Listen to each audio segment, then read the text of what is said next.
O'zbekiston Respublikasi nomidan hukm.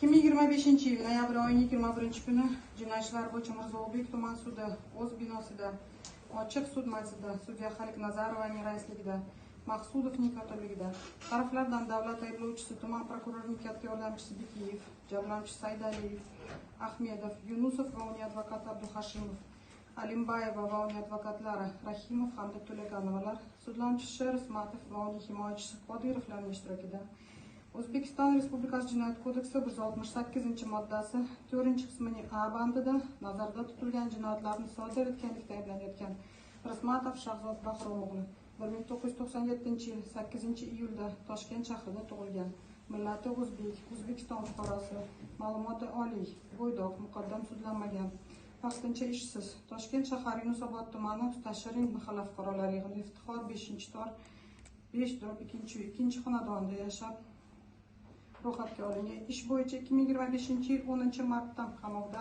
ayblov xulosasi nusxasini 2025-yil 16-sentyabrda olganga nisbatan 640-sonli jinoyatchini ko'rib chiqib, sudlanuvchi, jabrlanuvchilar va guvohlarning ko'rsatuvlarini tinglab, sudga taqdim qilingan dalillarni, jinoyatchi hujjatlarini o'rganib, ishda mavjud dalillarga baho berib, O'zbekiston Respublikasi Jinoyat protsessual kodeksining 454, 457, 463, 465, 471, 472, 473-moddalariga amal qilib sud hukm qildi.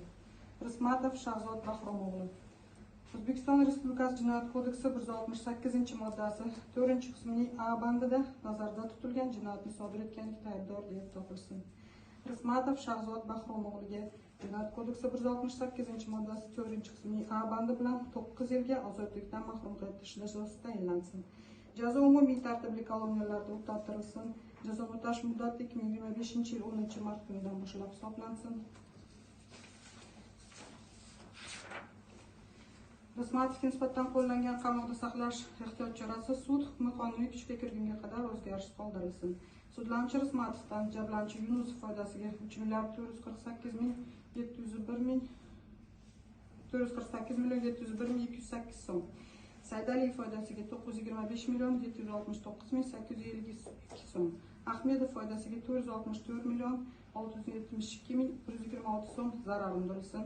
Toshkent shahri Shohimtohur tumani Katta Oqtepa mahalla fuqarolari yig'ini Oqtepa ko'chasi 5A/3/4-uylar yuzasidan tuzilgan oldi-sotdi shartnomalarini bekor qilish yuzasidan fuqarolik ish yuritish tartibida murojaat qilish huquqi tushuntirilsin. Jinoyat ishi bo'yicha ashyoviy dalil sifatida olingan 2 dona flash karta, 3 dona tilxatlar, 3 dona disklar ish materiallariga qo'shib saqlansin. Hukmdan norozi taraflar hukm e'lon qilingan kundan boshlab, sudlanuvchi va jabrlanuvchilar hukm nusxasini olgan kundan boshlab 10 sutka ichida shu sud orqali Jinoyatchilar bo'yicha shahar sudiga apellyatsiya tartibida shikoyat berishi yoki prokuror protest bildirishi mumkin. Hukm qonuniy kuchga kirgach, mazkur sud orqali Toshkent shahar sudiga kassatsiya tartibida shikoyat berishi yoki prokuror protest bildirishi mumkin. Raislik etuvchi Yunusov. Bundan tashqari